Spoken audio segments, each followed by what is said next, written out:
आदित्य,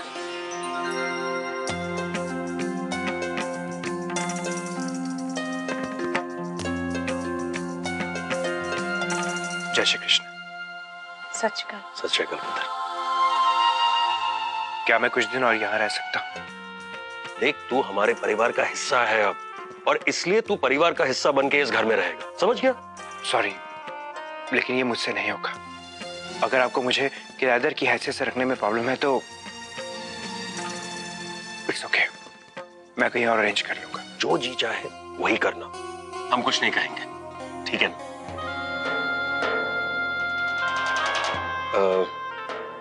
पुत्र, तू बहुत थका हुआ लग रहा है, अपने कमरे में जाके आराम करना। विम्मी खाने के लिए कुछ भिजवा देगी। तुम गलत समझ रही हो भारती। मुझे तुम पर भरोसा है।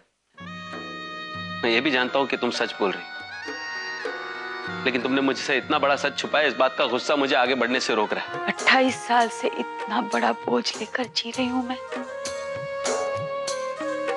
सच कहूं तो इस बोझ के तले मेरी जिंदगी की हर खुशी दब गई। आज तक मैंने तो तुम्हारी हर बात मानी है ना, ये बात भी मान लेता। कम से कम उस फैसले में, उसकी घुटन में हम साथ तो होते। मैं लाचार थी।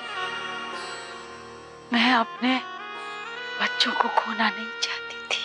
मुझे तो डर लगता है भाई को, कहीं ऐसा ना हो कि सर जी हमारे परिवार से एकदम नफरत करने लगे और हमेशा के लिए दूर चले जाए। मोना, मुझे भी इसी बात का डर लग रहा है। समझ में नहीं आता कि क्या करूं। अनु, तुम लोग कैसे उस लड़के पर यकीन कर सकते हो? बेटा, तू उसे अपना बड़ा भाई कैसे मान सकता है? वही क्योंकि ये अंबाजी कह रही है इसलिए। एक बात सुन ले, मैं इस बात को कभी नहीं मानूंगी कि आदित्य इस घर का बेटा है। समझो ना?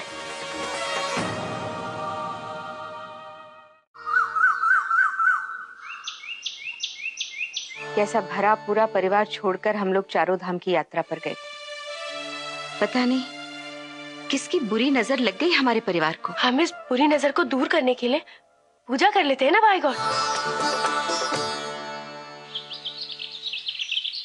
संभल, एक बहुत बुरी खबर है। क्या?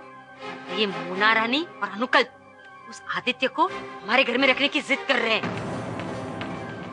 मैंने और पानी तो ऐसा हंगामा किया कि वो लोग वापस उसको इस घर में रखने का नाम ही नहीं ले। मैं जरा आपको पता करके फोन करती हूँ। हाँ हाँ।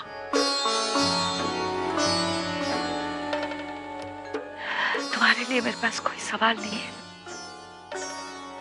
तुम्हें यहाँ लाना चाहती थी क्योंकि ताकि तुम अपने परिवार के साथ रह सको। देखो, मैं जानती हूँ तुमने बहुत तकलीफ उठाई है। तुम्हारे अकेलेपन को मैं महसूस कर सकती हूँ, क्योंकि मैंने भी यही अकेलापन महसूस किया है।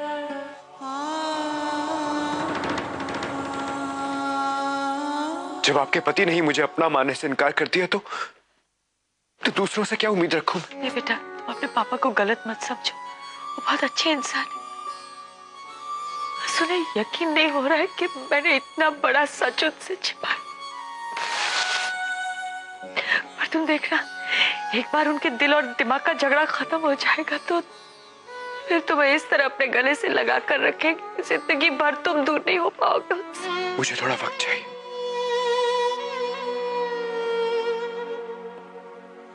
इस बार जल्दबाजी नहीं करना चाहता।